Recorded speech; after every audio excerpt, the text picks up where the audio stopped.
કોંગ્રેસના સાંસદ જયરામ રમેશ શું કહી રહ્યા છે જુઓ વિડીયો। मैं ज़्यादा कुछ नहीं कहूँगा।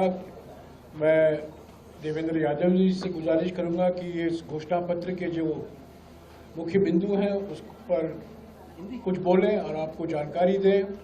पर मैं ये ज़रूर कहूँगा कि ये गारंटी शब्द जो है आज सभी पार्टी इस शब्द का इस्तेमाल कर रहे हैं। पहली बार कांग्रेस पार्टी ने कर्नाटक के चुनाव के समय गारंटी, ऐसे तो हम वादे करते हैं घोषणा पत्र में, हर एक पार्टी हर एक चुनाव के लिए घोषणा पत्र निकालती है, उसमें ढेर सारे वादे होते हैं, पर पहली बार हमने गारंटी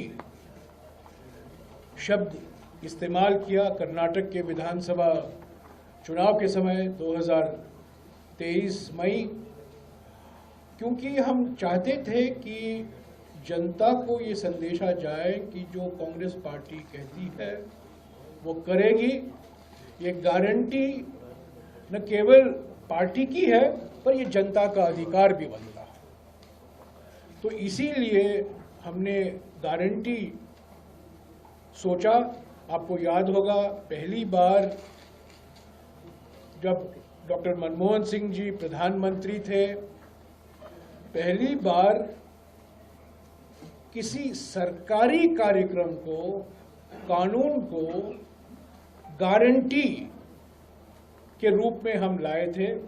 पार्लियामेंट में पारित हुआ राष्ट्रीय ग्रामीण रोजगार गारंटी अधिनियम। ये गारंटी का माने ये है कि ये अधिकार बनता है जनता का, और अगर वो जो वादे किए गए हैं वो पूरा नहीं होता तो वो न्यायपालिका जा सकते हैं। यानी कि ये कानूनी अधिकार है, न केवल शासनिक अधिकार नहीं है पर ये कानूनी अधिकार है। तो ये गारंटी शब्द अभी सभी पार्टियां इस्तेमाल कर रहे हैं, और दिल्ली के चुनाव के लिए कांग्रेस पार्टी ने 5 मुख्य गारंटी दी है, उसकी घोषणा भी हो चुकी है, उस पर काफ़ी विचार भी हो चुका है। अभी देवेंद्र यादव जी इस पर और जानकारी आपको देंगे।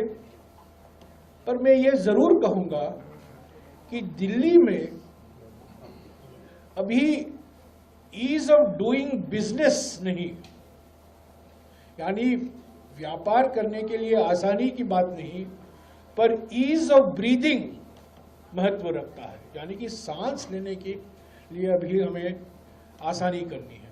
Ease of breathing, ease of doing business नहीं, ईज ऑफ जुमलाबाजी नहीं, पर ईज ऑफ ब्रीदिंग। क्योंकि अगर आप कोई मानक देखें,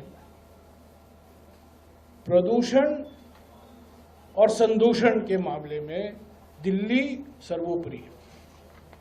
हमारे देश में प्रदूषण को लेकर, संदूषण को लेकर, रासायनिक संदूषण को लेकर दिल्ली का कोई मुकाबला नहीं।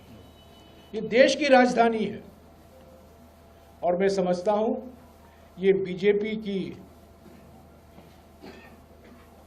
नीति की वजह से हुआ है। इस गंभीरता से लेना चाहिए था, उन्होंने नहीं लिया है। यहाँ की जो आम आदमी पार्टी की सरकार है वो भी इसको इतनी गंभीरता से जो लेना चाहिए था नहीं लिया है। और मुझे याद है जब शीला दीक्षित जी दिल्ली के मुख्यमंत्री थी, यमुना एक्शन प्लान, जापान सरकार से हमने सहायता मांगी और केंद्र सरकार से हमने ये वादा किया था दिल्ली सरकार को कि पैसे की कोई कमी नहीं पड़ेगी आपको।